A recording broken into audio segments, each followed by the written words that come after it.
OK，又係Mr. Wu 同你講下數學嘅時間啦。咁咧就今次咧就揀咗一啲compound interest，即係複利息啦，就比較一啲難少少嘅題目嘅。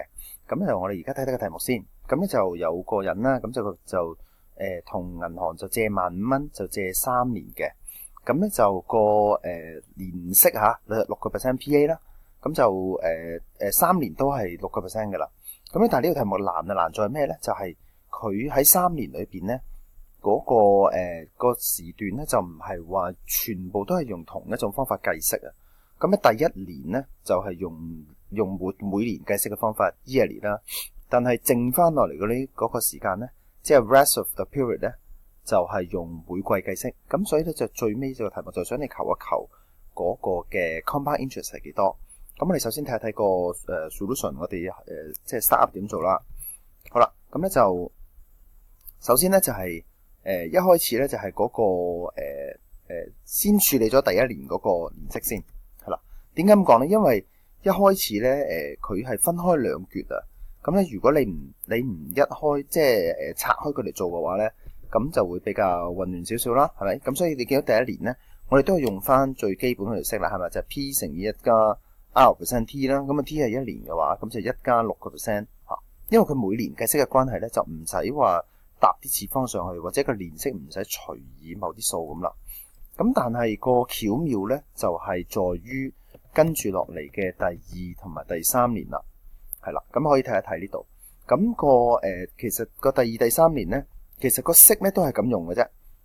用翻個 quarterly 啦，跟住個年息咧就除以4嚇。除4嘅原因就係因為個 quarterly 即係每季度計息嘅關係。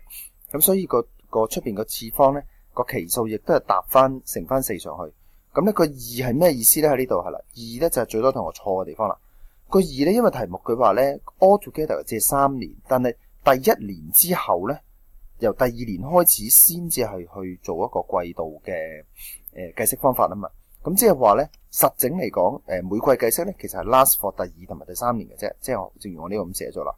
咁同埋咧呢一度咧個 P 咧，好多同學咧就會有時佢會誤解咗嘅喎。你個 P 咧係唔係攞開頭嗰個15,000蚊喎？係應該攞翻第1年完結咗之後個 P， 就將佢當做第2年開始嘅時候對唔住，第1年完咗嗰個 A 嘅個 amount 攞嚟做第2年開始嘅 P。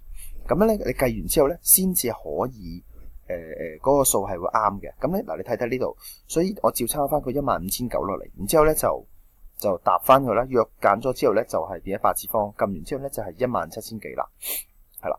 咁有啲同學就可能會話：喂，如果佢誤解咗攞錯咗嘅話，個情況會點？係啦。咁啊，我就俾大家睇一睇個情況啦。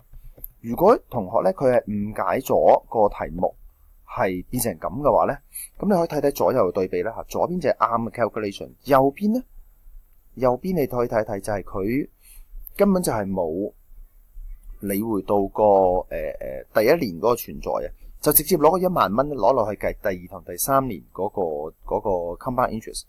其實佢咁樣計咧，即係話佢只不過係考慮咗2年嘅compound interest， 由10,000蚊開始每個季度，但係就無視咗第1年係做咗一次咧以年計息嘅嗰個 compound interest， 所以佢本金攞10,000蚊係錯。你見到計出嚟嗰個利息咧係少好多嚇，嗰個amount就少好多。